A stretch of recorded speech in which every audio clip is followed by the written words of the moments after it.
அஸ்ஸலாமு அலைக்கும் வரஹ்மத்துல்லாஹி வபரகாத்துஹு. கண்ணியத்திற்குரிய எல்லாமல்ல அல்லாஹின் நல்லடியார்களே, அல்லாஹுவின் அளப்பெரும் கிருபையினால் அவனால் கடமையாக்கப்பட்டிருக்கிற ஜும்ஆவுடைய இந்த வணக்கத்தில் நாம் எல்லாம் ஒன்று கூடியிருக்கிறோம். அல்ஹம்துலில்லாஹ். இந்த நேரத்தில் வாழ்க்கையை வளப்படுத்தி கொள்ள ஒரு வாய்ப்பு என்கிற தலைப்பில் ஒரு சில செய்திகளை நாம் கவனத்தில் வைத்துக்கொள்வோம். இந்த உலகத்தில் சிறந்த உயர்ந்த ஒரு படைப்பாக மனிதர்களாக இருக்கிற நம் அனைவரையும் அல்லாஹ் படைத்திருக்கிறான். படைக்கப்பட்ட நாம் குறிப்பிட்ட ஆண்டுகள் இந்த உலகத்தில் வாழ்வோம். அதற்கு பிறகு நம்முடைய வாழ்க்கை என்பது மறுமையை நோக்கி பயணத்தை நாம் தொடர்ந்து விடுவோம். சுருக்கமான ஒரு ஆயுட்காலம் வழங்கப்பட்ட இந்த வாழ்க்கையில் பிறக்கிற எல்லோருமே அல்லாஹ் சொல்லித்தரக்கூடிய அந்த வழிகாட்டலை சரியான முறையில் புரிந்து கொண்ட சொற்பமான மக்களை தவிர மிக பெரும்பாலான மக்கள், ஆண்களோ பெண்களோ, இந்த உலகத்தில் வழங்கப்பட்டிருக்கக்கூடிய ஆயுட்காலத்தை இதுதான் வாழ்க்கை என்று நினைக்கிறார்கள். உண்மையில் இது வாழ்க்கையே இல்லை. வாழ்க்கை என்பது மறுமைதான் உண்மையான வாழ்க்கை.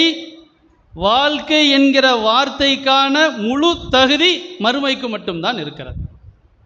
இந்த உலகம் என்பது, இங்கே வழங்கப்பட்டிருக்கக்கூடிய ஆயுட்காலம் என்பது வாழ்க்கையை வளப்படுத்தி கொள்ள ஒரு சிறு அவகாசம். பல்வேறு வகையான படைப்புகளை அல்லாஹ் படைத்திருக்கிறான். மலக்கு என்கிற ஒரு படைப்பு, ஜின், ஷைத்தான், இன்ன பிற தாவரங்கள், உயிரினங்கள், மனிதர்கள். இந்த ஒவ்வொரு படைப்பிலும் ஒவ்வொரு வகையான ஆற்றலை அல்லாஹ் கையாளுகிறான். மலக்குகள் படைக்கப்பட்ட பொருள் ஒன்று, படைக்கப்பட்ட விதம் ஒன்று. ஜின்கள், ஷைத்தான்கள் படைக்கப்பட்ட விதம் ஒன்று, பொருள் வேறொன்று. உலகத்தில் உள்ள எல்லா படைப்புகளும் ஒவ்வொரு திறனோடு, ஆற்றலோடு, ஒவ்வொரு வகையான பொருட்களோடு, மூல பொருட்களோடு படைக்கப்பட்டிருக்கிறது. மனிதர்களாக இருக்கிற நாம் இந்த உலகத்தில் நமது கண்களுக்கு தெரியக்கூடிய அனைத்தையுமே நம்மால் இயன்ற மட்டில் அந்தந்த காலத்தில் வாழக்கூடிய மனிதர்கள் அவர்களது தேவைக்கு, அவர்களது அவசியத்திற்கு, அவர்களது முக்கியமான நோக்கங்களுக்கு காலம், இடம், சூழலுக்கு ஏற்ப பயன்படுத்தி கொள்ளக்கூடிய வகையில் அல்லாஹ் படைத்திருக்கிறான். எந்த படைப்பும் நம்மை அவைகளின் தேவைகளுக்காக பயன்படுத்தி கொள்ளக்கூடிய வகையில் அல்லாஹ் அமைக்கவில்லை. அனைத்தையும் நாம் தான், மனிதர்களாக இருக்கிற நாம் தான் நம்முடைய தேவைக்காக உருவாக்கி கொள்கிறோம், அமைத்து கொள்கிறோம். ஓ ரப்புக யஹ்லுகு மா யஷா ஓ யக்தார் மா கான லஹுமுல் ஹியரா. உமது இறைவன் தான் விரும்பியதை படைக்கிறான், தேர்வு செய்கிறான். அவன் விருப்பப்படி, அவன் இஷ்டப்படி ஒவ்வொன்றையும் ஒவ்வொரு வகையாக அல்லாஹ் படைத்திருக்கிறான். மனிதர்களாக இருக்கிற நமக்கு மறுமைதான் வாழ்க்கை. இதை புரிந்து கொண்டு அந்த வாழ்க்கையை மேம்படுத்தி கொள்ளக்கூடிய ஒரு கால அவகாசம்தான் இந்த உலகம் என்று அல்லாஹ் நமக்கான வாழ்வியல் முறையை குறிப்பிடுகிறான். குர்ஆனுடைய ஒட்டுமொத்த வழிகாட்டலும் 114 அத்தியாயங்கள் இருக்கிறது, 6000 சில்லறை வசனங்கள் இருக்கிறது என்றால் இவை அனைத்துமே பிஸ்மில்லாஹிர் ரஹ்மானிர் ரஹீம் அல்ஹம்துலில்லாஹி ரப்பில் ஆலமீன் என்பதிலிருந்து இலாஹின் நாஸ் மின் ஷர்ரில் வஸ்வாஸ் என்று சூரத்துன் நாஸ் முடியக்கூடிய வகையிலான அத்துணை வசனங்களும் எழுத்துக்களும் இந்த ஒன்றைத்தான் நமக்கு புரிய வைத்து கொண்டே இருக்கிறது. இது வாழ்க்கை இல்லை, வாழ்க்கையை வளப்படுத்தி கொள்வதற்கான ஒரு வாய்ப்பு. ஆனால் பெரும்பாலான மனிதர்கள் இதை வாழ்க்கை என்று நினைத்து கொண்டிருக்கிறார்கள்.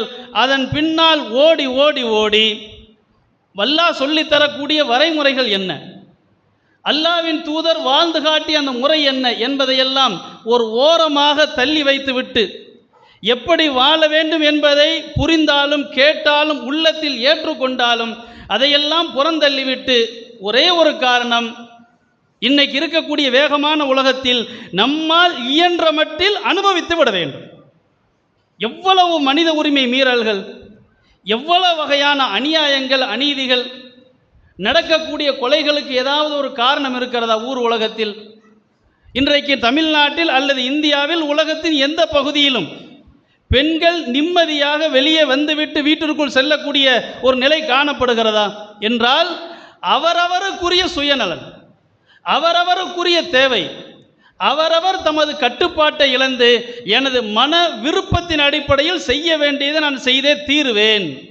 அப்போ இதை வாழ்க்கை என்று நினைப்பதனால் வரக்கூடிய ஒரு பெரிய ஆபத்து அல்லது பேரழிவு.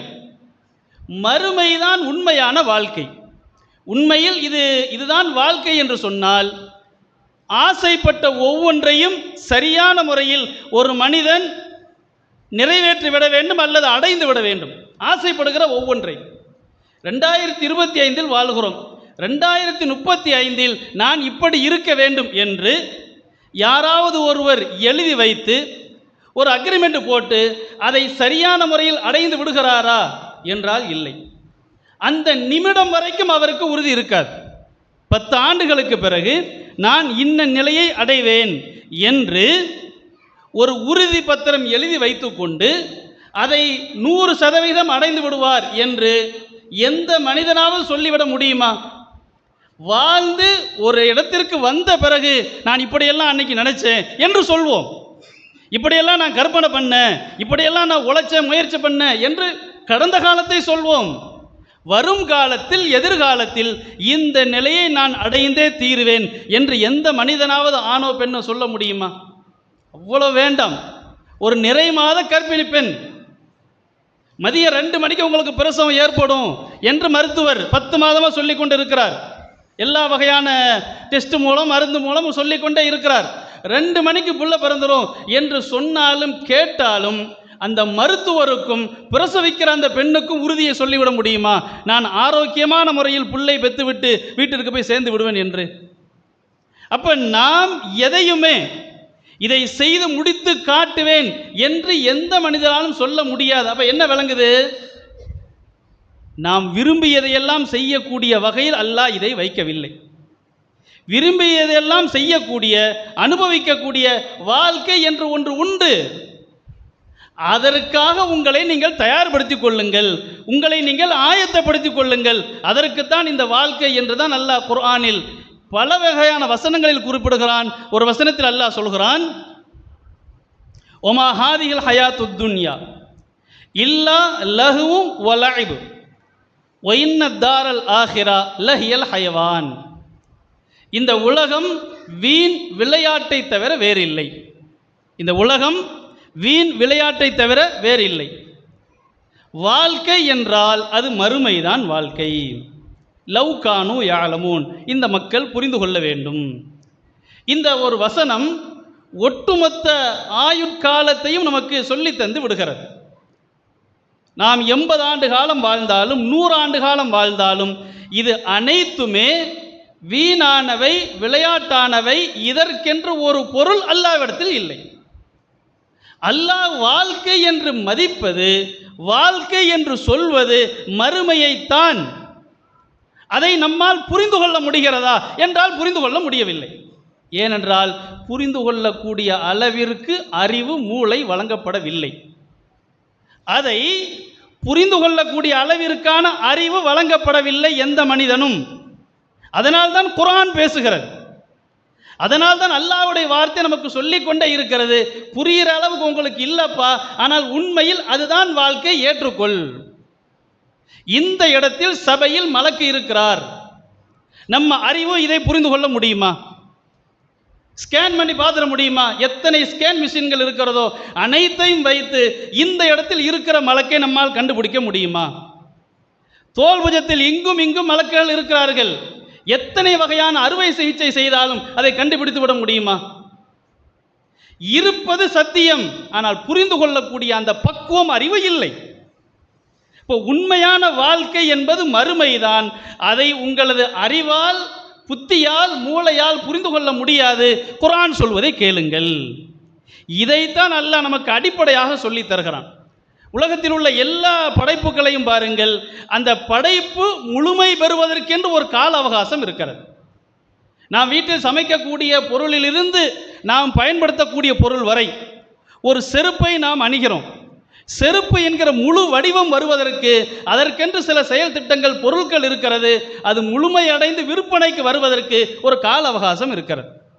கத்திரிக்காய், தக்காளி போன்ற காய்கறிகளை, மீன் போன்ற கறி போன்ற உணவுப் பொருட்களை வாங்குகிறோம். ஒரு தக்காளி என்பது அது அந்த பொருள் முழுமை அடைவதற்கென்று ஒரு கால அவகாசம் இருக்கிறது. அது பிஞ்சாக இருக்கும்போது அதற்கு பேர் தக்காளி இல்லை. சற்று கூடுதலாக தடினமாக வந்த பிறகு அதற்கு பேர் தக்காளி இல்லை.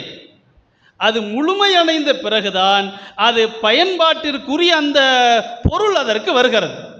அதே போலத்தான் இந்த உலகம் என்பது 80 ஆண்டு காலம், 70 ஆண்டு காலம் என்பது இதற்கு பெயர் வாழ்க்கை இல்லை.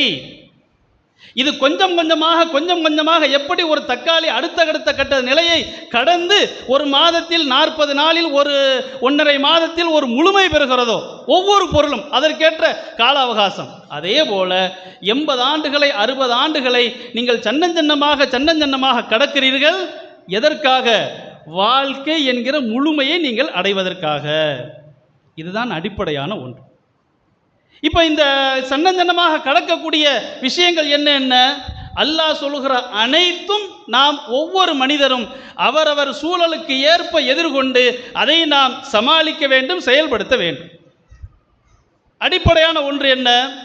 இந்த உலகத்தில் வாழுகிற காலத்தில் அல்லாஹ்வை மட்டும் நம்பி ஏகத்துவ கொள்கையின் அடிப்படையில் வாழ வேண்டும்.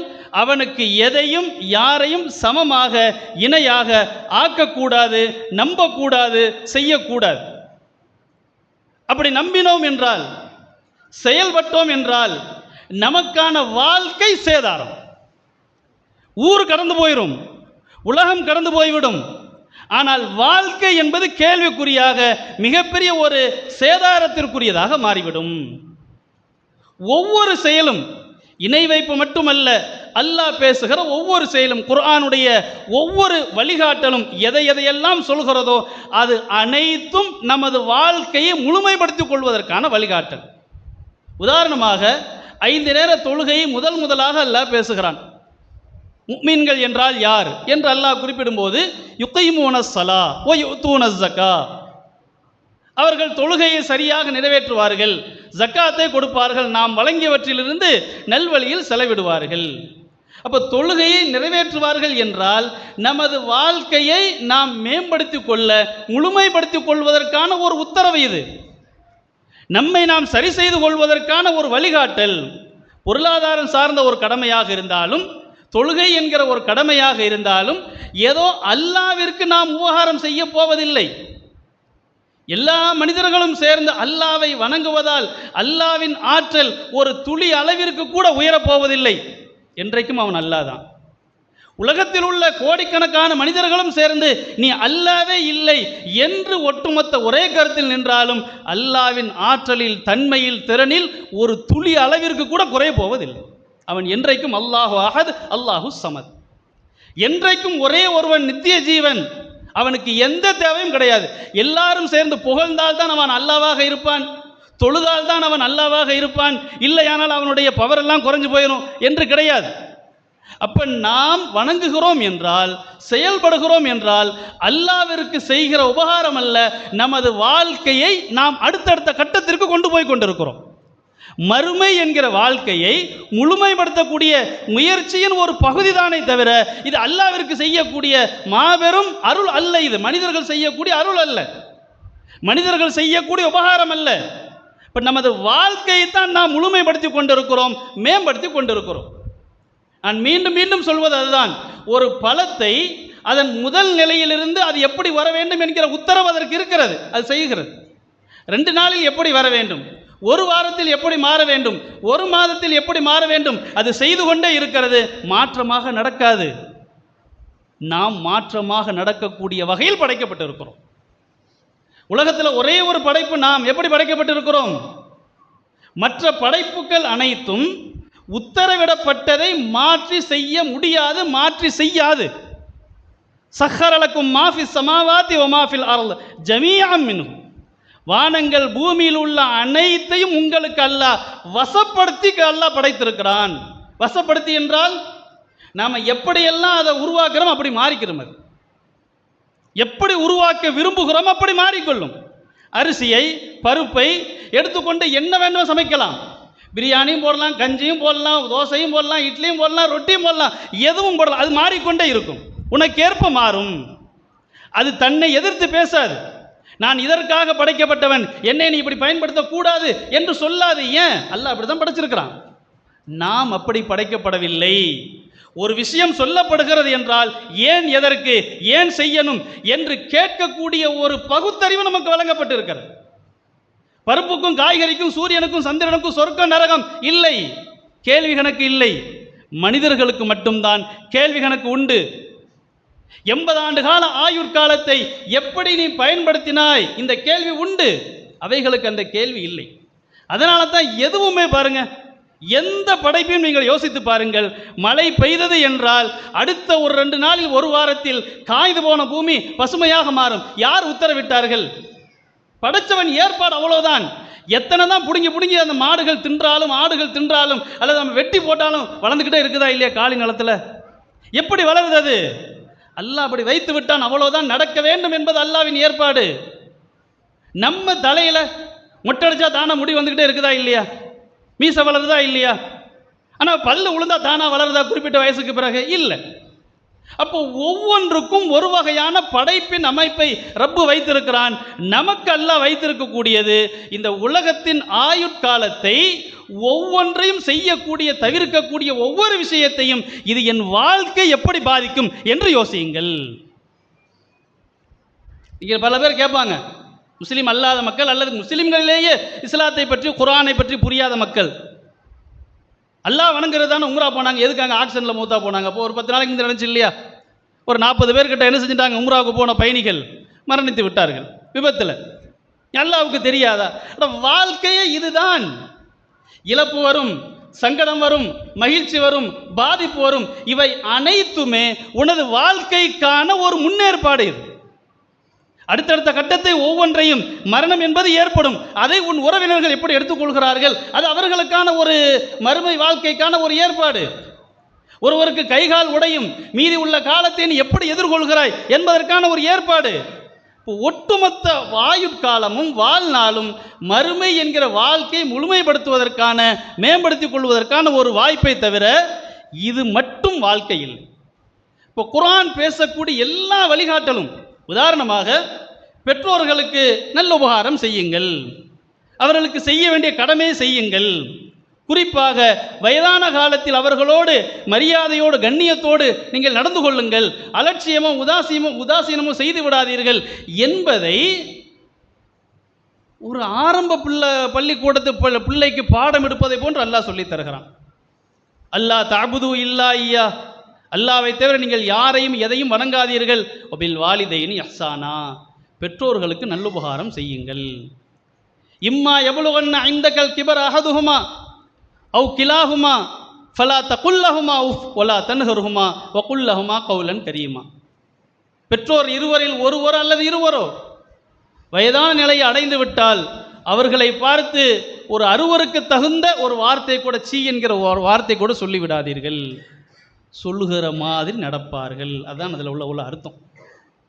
சீ என்று கூட சொல்லிவிடாதீர்கள் என்று படைச்சவன் சொல்றான்னா என்ன பொருள்?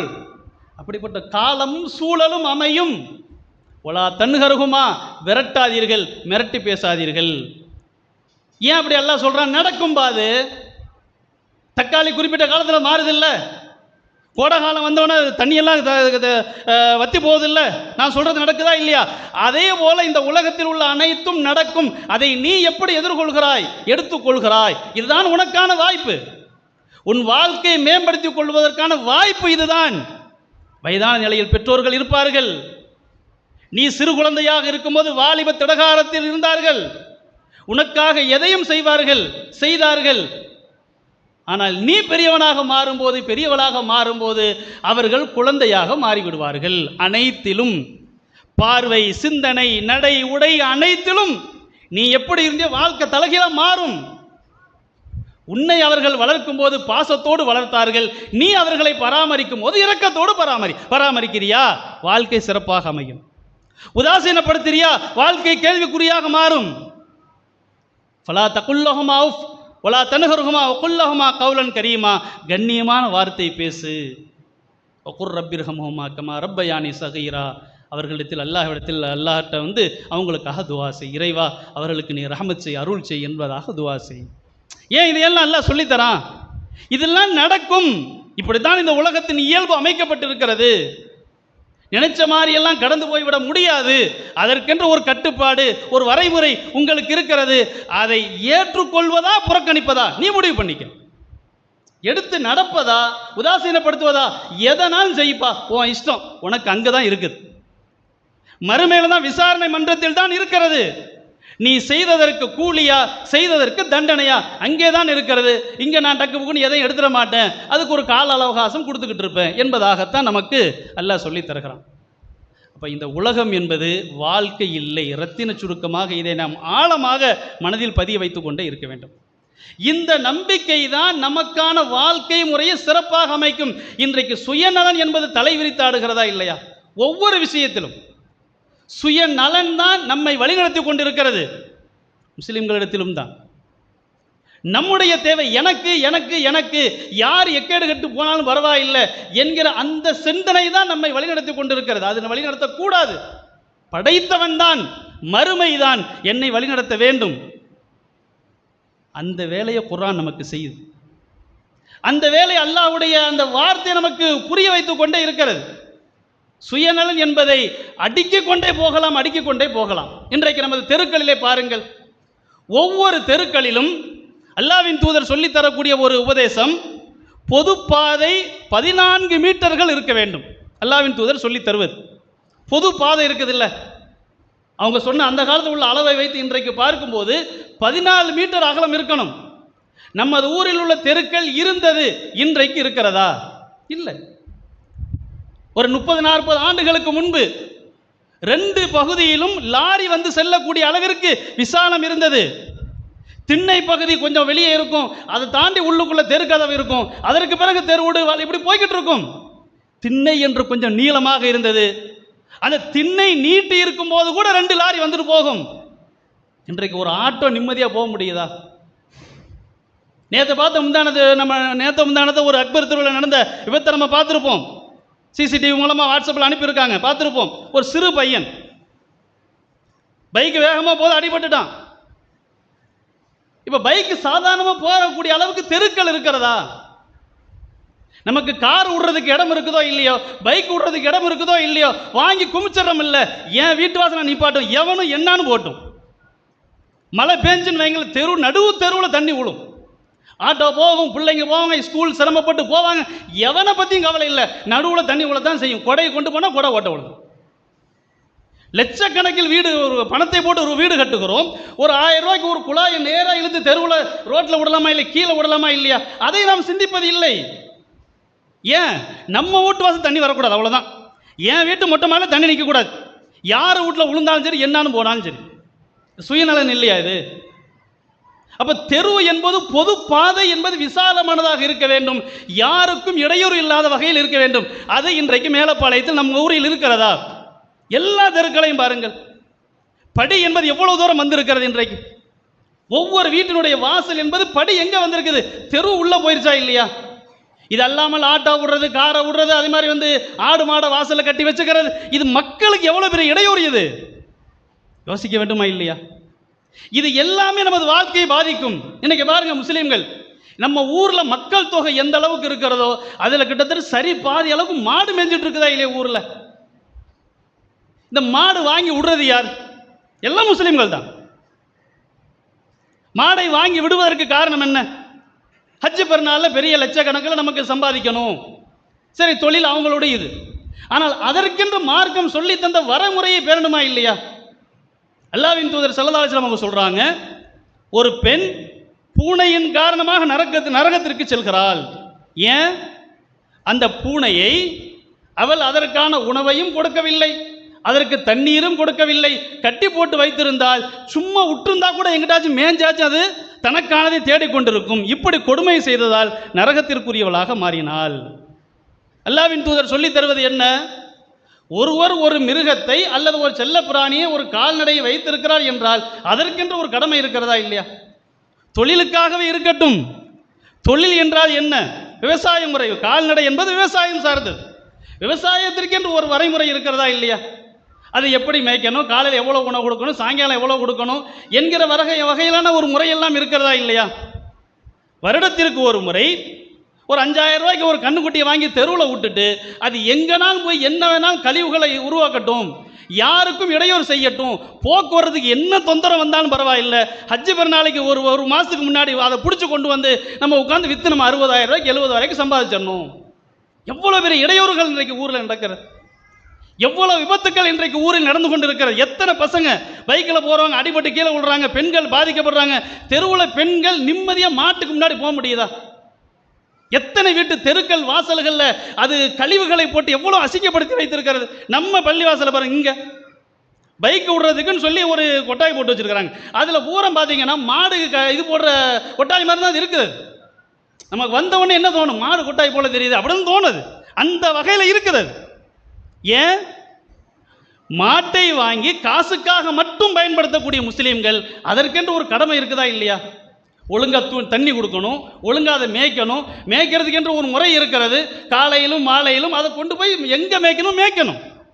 நான் எதுவும் கொடுக்க மாட்டேன், தண்ணியும் வைக்க மாட்டேன், வைக்க மாட்டேன். அதுவா தெருவா போய் என்னத்தையாச்சும் மேய்ச்சி திங்கட்டும், நல்லது கெட்டது அனைத்தையும் திங்கட்டும், யார் வீட்டு வாசலையும் தெருவில் என்னத்தையும் பண்ணட்டும், யாரையும் முட்டி தள்ளட்டும். எனக்கு தேவை ஹஜ்ஜு பெருநாள் சமயத்தில் 70,000 ரூபா, 60,000, 50,000 ரூபா.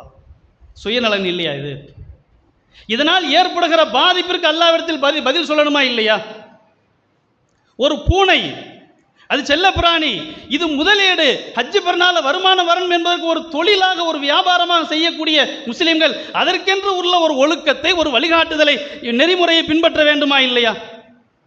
இப்படி ஏராளமான விஷயங்கள் சுய நலன்தான் நம்மை வழிநடத்தும் என்றால் தெளிவாக நாம் புரிந்து கொள்ள வேண்டும். நாம் வாழ்க்கையில் ஏமாந்து கொண்டிருக்கிறோம். கண்ணுக்கு முன்னால் தெரியக்கூடிய இந்த பயனை வைத்து ஒன்றுமில்லை. எந்த நிமிடத்தில் உயிர் போகும் என்று தெரியாது, எந்த நிமிஷத்தில் போகணும்னு தெரியாது. நமக்கு எதுவும் வந்து நிற்காது. ஊரு, உறவு, சொந்தம், பந்தம், ஆடு மாடு, காசு, பணம், நகை எதுவும் வராது. மலக்குகளுக்கு முன்னால் நாம் தான் போய் நிற்க வேண்டும். உனது இறைவன் யார், நீ என்ன, உன்னுடைய மார்க்கம் என்ன, உனது நபி யார், எல்லா கேள்விக்கும் நம்ம தான் பதில் சொல்லணும். பதில் சொல்ல வேண்டுமானால் ஒரு 80 ஆண்டு காலம், 50 ஆண்டு காலம், 40 ஆண்டு காலம் ஓடிட்டு இருக்கிறோம். பார்த்தீங்களா? இதில் அல்லாஹ் சொன்ன மாதிரி நடக்கணும். ஒவ்வொரு செயலையும் செய்ய வேண்டும். ஊரு கேட்குமா, உலகம் கேட்குமா, மனுஷங்க படைத்தவன் கேட்பான். எனக்கான விஷயம் அவ்வளோதான். எந்த மனிதனுக்கு முக்கியம் இல்லை, படைத்தவன் என்ன இடத்துல கேட்பான். என் வாழ்க்கை அதற்குத்தான். எனக்கான வழங்கப்பட்டிருக்கக்கூடிய ஆயுட்காலம், அவகாசம் என்பது இதற்காகத்தான்.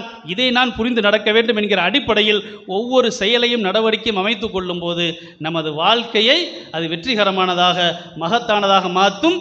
கவனமாக நாம் வைத்துக் கொள்ள வேண்டும். ஒவ்வொருத்தரும் அவரவருக்கான மறுமை வாழ்க்கையை முடிவு செய்ய வேண்டும். யாருக்காகவும் எதையும் செய்யக்கூடாது. நம்முடைய மறுமை வெற்றிக்காக ஒவ்வொரு செயலையும் நாம் செய்ய வேண்டும். அதற்குத்தான் அல்லாஹ் இந்த ஆயுட்காலத்தை வழங்கியிருக்கிறான். இதை புரிந்து வாழ அல்லாஹ் அருள் செய்வானா என்று கூறி முதல் உரையை முடிக்கிறேன்.